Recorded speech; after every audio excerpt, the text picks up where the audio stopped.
Hello friends, welcome back to my channel. চলে এসেছি নতুন রেসিপি নিয়ে। আজকে আমি তোমাদের একটা সহজ রেসিপি শেয়ার করছি।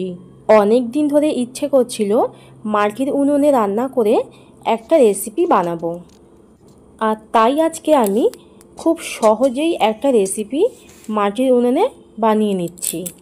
এখানে আমি উনুন জ্বালিয়ে কড়াই বসিয়ে নিয়েছি। এখন আমি কড়াইটাকে গরম করে নেব।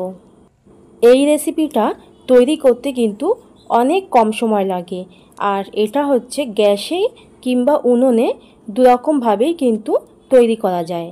তো কড়াই গরম হয়ে গেছে, এখন আমি এর মধ্যে তেল দিয়ে দিচ্ছি। এই রেসিপিটা তৈরি করার জন্য এখানে আমি রিফাইন তেল ব্যবহার করেছি।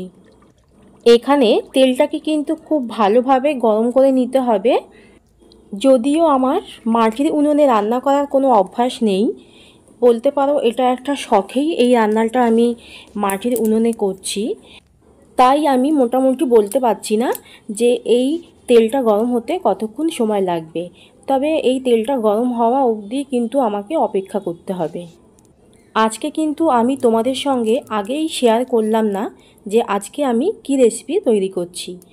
তো আমি এখন বলে ফেলছি, আজকে আমি তোমাদেরকে আলু চিপস বানিয়ে দেখাচ্ছি। তো চলো, আমি এখানে বড় দেখে দুটো আলু কেটে নিয়েছি। এই যে আলুগুলো সেম এইভাবে পাতলা করে কেটে নিতে হবে। এই আলুগুলো কেটে আমি কিন্তু জল দিয়ে খুব ভালোভাবে ধুয়ে নিয়েছি, কেননা আলুর মধ্যে কিন্তু অনেক মাটি থাকে। তো এদিকে তেল গরম হয়ে গেছে, এখন আমি এই আলুর পাতলা পাতলা করে কেটে রাখা অংশগুলো এই তেলের মধ্যে দিয়ে চিপস বানিয়ে নিচ্ছি। তেলের পরিমাণ হিসেবেই কিন্তু এই আলুর স্লাইসগুলো এর মধ্যে দিতে হবে। তো দেখো, আলুর চিপসগুলো কিন্তু খুব সুন্দর করে ভেজে নিচ্ছি। এটা কিন্তু বেশি পরিমাণে ডিপ করে ভাজলে কিন্তু তিতো লাগবে। তো তার জন্য এই চিপসগুলোকে খুবই হালকা করে ভেজে নিতে হবে, আর একদমই লো ফ্লেমে করে এই চিপসগুলোকে ভেজে নিতে হবে। এই চিপসগুলো ভাজার সময় মাঝে মাঝে কিন্তু একটু নাড়াচাড়া করে নিতে হবে। নাড়াচাড়া না করলে তাহলে আলুর চিপসগুলো পুড়ে যাবে আর খেতেও ভালো লাগবে না। তো দেখো, লো ফ্লেমে রেখে কিন্তু আমি এই আলুর চিপসগুলোকে খুব সুন্দর করে ভেজে নিয়েছি। এবার এই চিপসগুলোকে আমি তুলে নিচ্ছি একটা প্লেটে। তোমরা যারা যারা মনে করছো আলুর চিপস বাড়িতে বানিয়ে খাবে, তারা কিন্তু এইভাবে আলুর চিপসটা বাড়িতে বানিয়ে খেতে পারো। এই আলুর চিপস তৈরি করতে শুধু আলু আর তেল ছাড়া কিন্তু আর কোনো কিছুই লাগে না।